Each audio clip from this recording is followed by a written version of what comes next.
Bien, bonjour à toutes, bonjour à tous.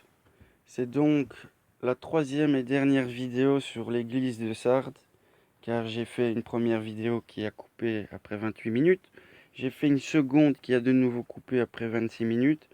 Et donc maintenant je vais terminer cette église avec une lecture d'un passage tiré du livre de Stanislas de Guaita sur le corps causal selon l'ésotérisme védantin. Et je voudrais, avant de lire ce passage, encore préciser le symbolisme de Sardes, car Sardes était donc sur la rivière Pactole. Nous savons donc que la rivière Pactole, le Pactole, c'est synonyme de gain, de victoire, c'est donc synonyme de réalisation. C'est bien cela que nous apprend le cinquième corps. Une fois atteint le cinquième corps, nous ne pouvons plus redescendre dans les quatre formes transitoires du quaternaire inférieur, qui sont donc le physique, l'éthérique, l'astral et le mental inférieur. Nous sommes entrés dans le triangle supérieur, c'est-à-dire le triangle sans forme, c'est-à-dire l'âme intellectuelle supérieure des intellects abstraits, des génies, des entités supérieures à l'homme humain. Le pactole, c'est là où se trouvait l'électrum, alliage d'or et d'argent, symbolisme du mariage cosmique et chimique du métal lunaire et du métal solaire, c'est-à-dire des deux voies, la voie sentimentale humide du cœur mystique et la voie froide ou chaude de l'intellect sec, de la réflexion résonante, de l'initiation occulte. Nous sommes donc dans un mariage alchimique de l'hermaphrodite ou de l'androgyne céleste, c'est-à-dire l'union de la nature inférieure animale de l'homme avec sa nature divine ou angélique, c'est-à-dire sa nature supérieure. Nous savons également que la rivière Pactole était située dans la vallée de l'Hermus.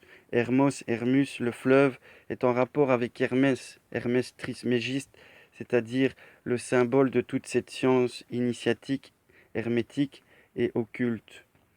Nous avons donc compris qu'il y a tout un symbolisme voulu et recherché derrière ces noms qui sont à la base des noms d'anciens cultes païens que nous avons déjà déterminés avec les cultes lunaires, les cultes vénusiens, les cultes solaires dans toutes les églises ou toutes les villes qui ont été représentées dans ces églises et dans ces passages du deuxième chapitre qui est en rapport à la deuxième arcane du tarot, qui est donc la science initiatique elle-même, le livre fermé, le livre caché pour la multitude. Et nous sommes également maintenant dans le troisième principe, qui est donc la carte de l'intelligence active, du discernement, c'est-à-dire l'impératrice de cette intelligence de perception, de cette fécondité spirituelle. Nous sommes donc maintenant dans le troisième chapitre, d'où nous continuerons donc les deux prochaines églises, qui seront donc Philadelphie et la dernière, Laodicée.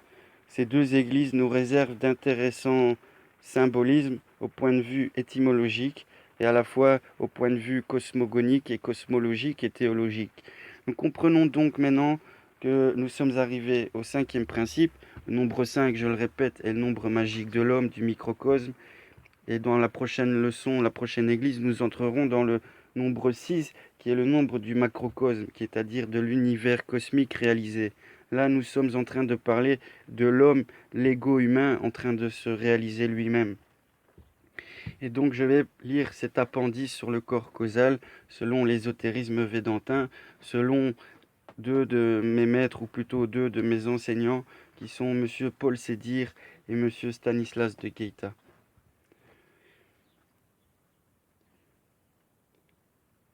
Monsieur Paul Sédir, qui prépare une étude complète sur la théosophie védantine, a pris la peine de résumer pour nous, en une brève, substantielle notice, les données éparses dans les Upanishads sur le corps causal. Ce substratum immuable de l'éphémère forme éthérée, ce principe latent de l'être humain, qui est au corps sidéraux des incarnations successives, c'est que Mula Prakriti est à Prakriti elle-même. On pourra voir quelle étroite analogie homologue ce que les Védantins nomment le corps causal, avec cette faculté plastique dont nous avons pour la première fois peut-être bien précisé cet ouvrage, la nature et les attributions. Les théories védantines sur l'homme ne deviennent compréhensibles que si d'un esprit ingénieux l'on s'évertue à les comparer dans tous leurs aspects et à en extraire par l'effort d'analogies multiples les significations 3 fois secrètes, voile dont s'enveloppe l'austère déesse de la gymnosophie.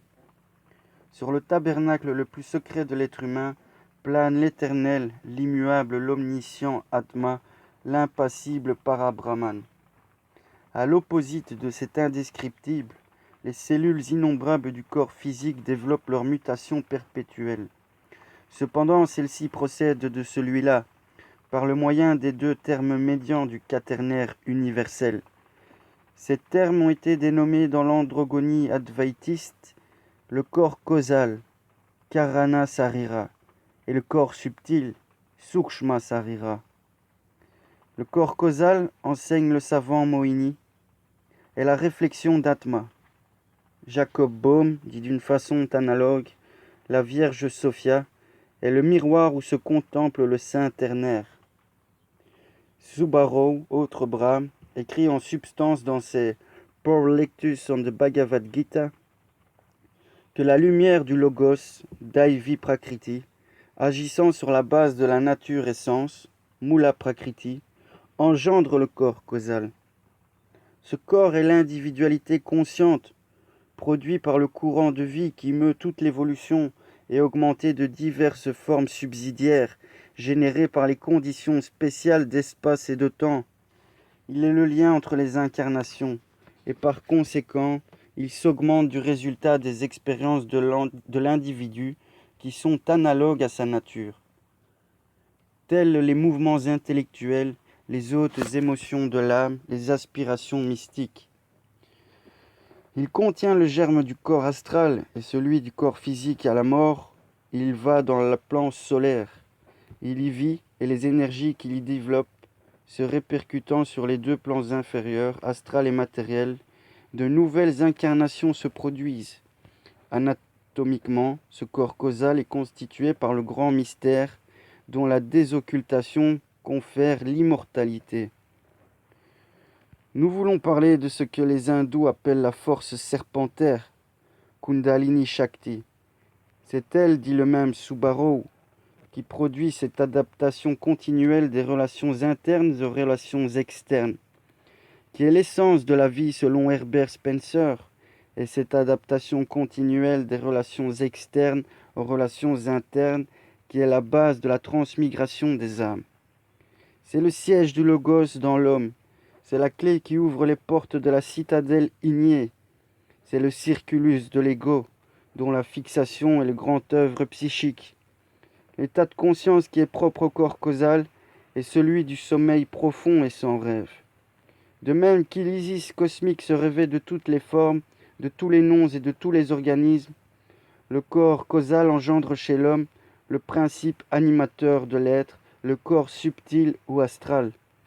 Ce corps est le double résultat des sublimations de l'existence physique et des écorces de l'existence spirituelle. Siège de la nature inférieure de l'homme, il est le livre de karma, où s'enregistrent les désirs instinctifs et les passions animales. Dans l'état actuel d'évolution du règne nominal, le corps subtil est constitué par les 5 éléments qu'il perçoit et met en œuvre par les 5 sens, les 5 organes d'action et les 5 organes d'essence. Tout l'animisme humain se centralise en un lieu nommé par Boehme le centre de la nature, et par les hindous, l'égoïté, Ahankara. Dans ce point de synthèse, le mental, Manas, centre réceptif de la sensibilité, enregistre les perceptions, le principe de l'entendement, Buddhi, les compare, les digère, elles arrivent à la conscience, Chitta, qui, se concentrant sur son propre intérêt, s'élève à la notion du subjectif et de l'objectif pour permettre à la volonté une détermination future. Les Upanishads donnent des notions fort détaillées sur l'anatomie et la physiologie du corps astral. Mais outre que la transcription de tels enseignements serait fort longue, le peu d'expérience que je possède de la littérature mystique de l'Inde a suffi cependant pour m'induire à n'accepter qu'après des conférences minutieuses l'enseignement des textes qui n'ont eu malheureusement que trop de chances d'être altérés. Nous avons donc compris par ce passage ce qu'est le corps causal en lui-même et sa fonction, sa nature et son utilité. Nous avons compris aussi son rôle de semeur, car l'ego des égos sème des personnalités dans chaque incarnation aux formes transitoires, et ces formes transitoires nourrissent cet ego supérieur. C'est donc une moisson, c'est-à-dire semer et récolter. Et toute cette philosophie du karma, de l'action et de l'effet de semer et de récolter est très bien expliquée dans les 4 évangiles et dans l'Apocalypse en elle-même. Les mécanismes cosmiques de la loi du karma sont expliqués aussi dans les symbolismes, comme par exemple dans le symbolisme de Sardes, qui nous renvoie également en Phrygie. Phrygie qui est donc toute la science initiatique, avec le bonnet phrygien qui est le symbole et l'emblème. Nous retrouvons ce bonnet phrygien sur Mitra, nous retrouvons ce bonnet phrygien de la science hermétique sur la Marianne de la Révolution française, qui est donc de la franc-maçonnerie. Nous retrouvons donc dans ce bonnet rouge phrygien, c'est-à-dire le dynamisme vital et animique de la science initiatique ou de l'initiation en elle-même pour l'initié. Nous comprenons également qu'il y a un rapport avec la Phrygie et Cybèle dans son symbolisme, qui est donc la déesse des moissons, des récoltes, et qui est donc tout le symbolisme karmique que représente l'Apocalypse en elle-même et sa subdivision en septénaires et en 7 principes. Voilà. Comme nous avons parlé des 7 esprits aux 7 étoiles également, nous pouvons dire que cela parle des 7 plans et des 7 sous-plans, car le cosmos est composé de 7 plans vibratoires qui sont eux-mêmes subdivisés en 7 sous-plans, ce qui nous fait donc 49 plans, plus le 50e qui est l'inconnaissable et l'inconcevable. Voilà, nous arrivons donc à la fin de cette 5e église et nous allons pouvoir maintenant entamer l'étude du 6e principe et du symbolisme que représente la 6e église. Voilà. Je vous remercie à tous pour votre écoute et je vous souhaite encore bonne recherche et bonne quête dans les ésotérismes et les hermétismes de tout ce qui est caché et qui doit être révélé pour la juste compréhension et l'ordre évolutif du monde hominal. À bientôt et portez-vous bien.